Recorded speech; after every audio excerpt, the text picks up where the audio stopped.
ये तो रहे कॉमन लक्षणों की बात। कभी कभी पथरी की बीमारी कॉम्प्लिकेशन के साथ भी प्रेजेंट कर सकती है। अगर दोनों गुर्दों में पथरी फंस जाए या अगर किसी का एक ही गुर्दा है और उसमें पथरी फंस जाए तो ऐसे मरीज बिल्कुल पेशाब बंद होने से, गुर्दे का फंक्शन खराब होने से और इस तरीके से इमरजेंसी में आ सकते हैं। कभी कभी कुछ लोगों की गुर्दे की नली में पथरी बहुत समय से फंसी हुई होती है पर कोई भी लक्षण नहीं होते और किसी और कारण से जब जांच कराई जाती है तो निकल के आता है कि उसके अंदर पथरी है और गुर्दा खराब है। ऐसे भी ये पथरी प्रेजेंट कर सकती है। और कभी कभी गुर्दे की पथरी पेशाब के अंदर इन्फेक्शन कर सकती है और बुखार, पीठ में दर्द या गुर्दे का फंक्शन खराब होना, गुर्दे में मवाद हो जाना, ऐसे भी गुर्दे की पथरियां डॉक्टरों के पास आ सकते हैं। ऐसे में तो अगर ऐसे कोई भी लक्षण आपको हैं और अगर आपने डॉक्टर को दिखाया है और उसमें गुर्दे के अंदर पथरी निकल कर आई है या नली में पथरी निकल कर आई है तो आगे क्या जांचें होंगी?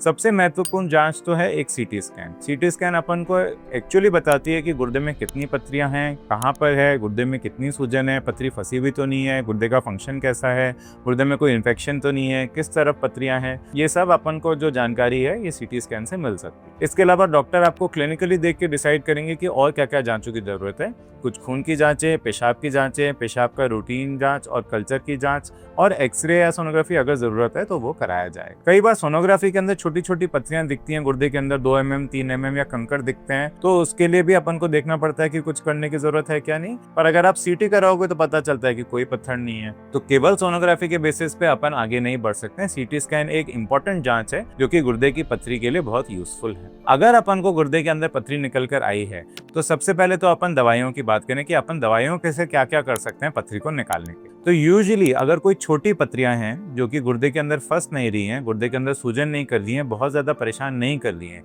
छोटी से मान के चलें कि अगर 5 mm से कम है, दोनों गुर्दे वैसे सही हैं, तो ऐसे पथरियों को कई बार अपन दवाइयों से मैनेज कर सकते हैं। अच्छे से पानी पीना, नमक कम खाना, दूध दही को बंद नहीं करना, सोडा कोल्ड ड्रिंक कम करना, नॉनवेज कम खाना, इन चीजों से पथरी के दोबारा बनने की रिस्क कम की जा सकती है और अच्छे से पानी पी के पथरी को पेशाब के रास्ते निकालने की कोशिश की जा सकती है। ऐसे में कई मरीज पूछते हैं कि अगर हम बियर पिए तो उससे पथरी निकल जाएगी क्या? तो बियर पीना एक मिथ है। बियर पीने से पथरी नहीं निकलती है। बियर पीने से एक्चुअली बॉडी में पानी की कमी होती है जिससे कि और पथरी बनने का रिस्क है। बेस्ट है कि आप नॉर्मल पानी, नींबू पानी पी सकते हैं पीना चाहें तो, अगर आपको टेस्ट का जरूरत है तो, नहीं तो नॉर्मल पानी बेस्ट। नॉर्मल पानी कम से कम 3-3.5 लीटर दिन में पिएंगे तो छोटी छोटी पथरियां निकालने के लिए कई बार पानी और कुछ दवाइयों से ही काम हो जाता है। अगर अपन को कोई पथरी नली के अंदर फंस गई है या फिर गुर्दे में पथरी बड़ी है तो फिर इसके लिए ऑपरेशन या दूसरे प्रोसीजर्स की जरूरत पड़ती है।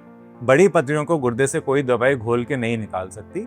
पथरी एक पत्थर होती है जिसको दवाइयां नहीं घोल सकती हैं। तो अगर बड़ी पथरियां हैं तो उनको तो अपन को तोड़कर ही निकालना पड़ेगा। तो सबसे पहले बात करते हैं गुर्दे की पथरियों। तो अगर गुर्दे के अंदर बड़ी पथरियां हैं तो यूजुअली उसके अंदर 2 या 3 ऑप्शन होते हैं। एक तो प्रोसीजर होता है लिथोट्रिप्सी, जिसको अपन कहते हैं कि ओपीडी के अंदर एक मशीन होती है जिसके अंदर रेज से गुर्दे की पथरी को ओपीडी के अंदर ही तोड़ा जा सकता है और फिर वो पथरियां पेशाब के रास्ते निकल जाती है। इस प्रोसीजर का फायदा ये होता है कि इसमें भर्ती नहीं होना पड़ता, इसके अंदर बेहोश नहीं करना पड़ता, ओपीडी बेसिस पे ये प्रोसीजर हो जाता है। पर इस प्रोसीजर की सक्सेस रेट थोड़ी कम होती है, 60-70% के आसपास हम मान के चलें कि पथरी निकलने का सक्सेस होता है। बड़ी पथरियों के लिए ये प्रोसीजर बहुत अच्छा नहीं होता। अगर आपका वजन बहुत ज्यादा है तो ये प्रोसीजर बहुत अच्छा नहीं होता। अगर पथरी बहुत कड़ी है तो ये प्रोसीजर बहुत अच्छा नहीं होता और इस प्रोसीजर में 3 से 4 बार या कभी कभी 6 बार तक भी आना पड़ सकता है। और अगर पत्थर ना टूटे इस प्रोसीजर के अंदर तो फिर अल्टीमेटली ऑपरेशन के लिए जाना पड़ सकता है। अगर अपन दूसरे प्रोसीजर की बात करें तो अगर गुर्दे में बड़ी पथरी है तो स्टैंडर्ड प्रोसीजर पथरी के लिए वो है पीसीएन। ये पीसीएनएल हो सकता है, मिनी पीसीएनएल हो सकता है, अल्ट्रा मिनी पीसीएनएल हो सकता है। ये सब कुछ डॉक्टरी की बातें हैं जो कि आपको आपके डॉक्टर बताएंगे। पर जो मेन आपको जानने की जरूरत है इस प्रोसीजर में वो ये है कि गुर्दे के अंदर एक छोटा सा छेद किया जाता है और उस छेद से पथरी को तोड़ा जाता है और तोड़ के उस पथरी को निकाल दिया जाता है। मोस्टली इसके अंदर एक स्टेंट भी डाला जाता है, मतलब एक तार डाले जाता है गुर्दे के अंदर। वो अंदर रहता है, वो बाहर से नहीं दिखता और यूजुअली 4 से 6 हफ्ते बाद उस तार को पेशाब के रास्ते एक छोटे से प्रोसीजर से निकाल दिया जाए। इस प्रोसीजर की सक्सेस रेट काफी अच्छी है और साथ में जो 1 से 2% कॉम्प्लिकेशंस इसके अंदर एसोसिएटेड है वो यूजुअली रेयरली होती हैं और उसके बारे में आपके डॉक्टर आपको उनके बारे में बता सकते। पर अगर गुर्दे में बड़ी पथरी है तो ये बेस्ट प्रोसीजर है पथरी से मुक्ति पाने। अगर गुर्दे में कोई छोटी पथरी है और अपन गुर्दे में छेद की जरूरत नहीं समझ रहे हैं तो कभी कभी डॉक्टर आपको RIRS करके एक प्रोसीजर भी बता सकते हैं जिसके अंदर पेशाब के रास्ते ही गुर्दे की पथरी को निकाल सकते हैं। आजकल आधुनिक तकनीकी के अंदर RIRS प्रोसीजर काफी लोगों के अंदर किया जा सकता है और लेजर से पथरी को बिना छेद के निकाला जा सकता है। अगर अपने गुर्दे की नली में पथरी है तो फिर अपन को एक दूसरा प्रोसीजर करना पड़ता है जिसको यूआरएस कहते हैं या यूट्रोस्कोपिक लिथोट्रिप्सी है। ये भी लेजर का प्रोसीजर है, ये भी दूरबीन का प्रोसीजर है। इसके अंदर कोई छेद नहीं आता, कोई चिरा नहीं आता, कोई टांके नहीं आते। पेशाब के रास्ते लेजर से पथरी को तोड़ दिया जाता है। अक्सर तोड़ने के बाद एक तार डाला जाता है जो कि अंदर रहता है, बाहर से नहीं दिखता, और 2 से 3 हफ्ते बाद उस तार को निकाल दिया। अब कई बार ये सवाल आता है कि अगर गुर्दे की नली के अंदर छोटी सी पथरी फंसी हुई है, 2 mm 3 mm, तो क्या उसके लिए दवाई नहीं दी जा सकती? तो साइज से बहुत ज्यादा फर्क नहीं पड़ता। कभी कभी कुछ लोगों में 2 mm की पथरी भी फंस जाती है, कभी कभी लोग 6-7 mm 10 mm की पथरी भी पास कर देते हैं। तो सब लोगों की गुर्दे की नली की बनावट अलग अलग होती है। कुछ लोगों की गुर्दे की नली एंड में जाके थोड़ी सी मुड़ रही होती है, कुछ लोगों की गुर्दे की नली नेचुरली टाइट होती है। इन लोगों के अंदर छोटे पत्थर भी फंस सकते। अगर फंसी हुई पथरी है, अगर सीटी के अंदर ऐसे संकेत दिख रहे हैं कि पथरी फंसी हुई है, या खून की जांच, पेशाब की जांचों में ऐसा लग रहा है कि पथरी फंसी हुई है, या मरीज को लक्षण बहुत ज्यादा है, बहुत दर्द है, बुखार आ रहा है, तो मतलब कि पथरी फंसी हुई है, तो चाहे छोटी पथरी क्यों ना हो उसको अपन को निकालना पड़ता है। तो साइज बहुत ज्यादा मैटर नहीं करता।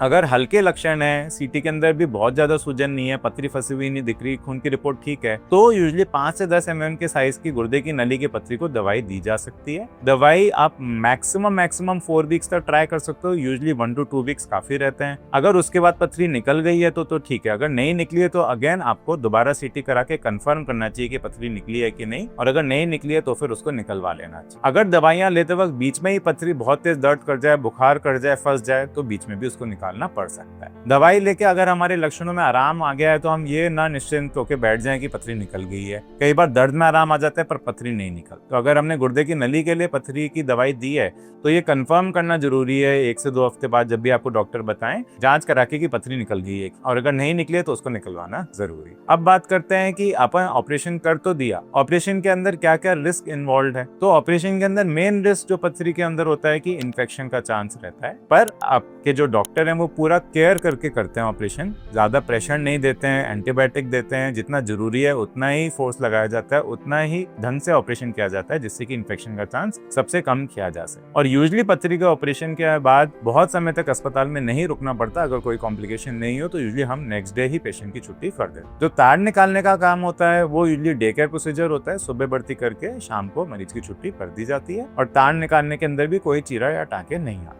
रेयरली कुछ और प्रोसीजर्स भी चाहिए हो सकते हैं पथरी निकालने के लिए, जैसे कि यूरेट्रोलिथोटमी या फिर नेफ्रोलिथोटमी या पाइलोलिथोटमी, पर ये बहुत ही कम लोगों के अंदर जरूरत पड़ती है, और इसके बारे में अपन और आगे बात यहाँ पे नहीं करें। तो दोस्तों, इस वीडियो के अंदर अपन ने डिस्कस किया कि पथरी के क्या क्या लक्षण हो सकते हैं, क्या पथरी के कॉम्प्लिकेशन हो सकते हैं, क्या इलाज पॉसिबल है, और वापस पथरी ना बनने के लिए अपन क्या क्या कर सकते हैं। ये ध्यान में रखें कि अगर तेज दर्द हो रहा है, गुर्दे की तरफ दर्द है, तो फिर अपन को जांच करानी जरूरी है कि पथरी तो नहीं है। और कुछ इंपॉर्टेंट पॉइंट्स, क्लोजिंग पॉइंट जो अपन को याद रखने की जरूरत है कि हर पथरी दर्द नहीं करती। पथरी के लिए अगर दवाई दी गई है तो कंफर्म करना जरूरी है कि पथरी निकल गई है कि नहीं। बियर पथरी निकालने में हेल्प नहीं करती। और अगर आपको कोई बुखार हो रहा है या फिर कोई बहुत तेज दर्द हो रहा है तो छोटी सी पथरी भी गुर्दे की नली के अंदर फंस सकती है, और उस केस में उसको निकालने की जरूरत पड़ सकती है। इलाज से घबराएं नहीं, इलाज कराएं, अपने यूरोलॉजिस्ट से मिलें। धन्यवाद।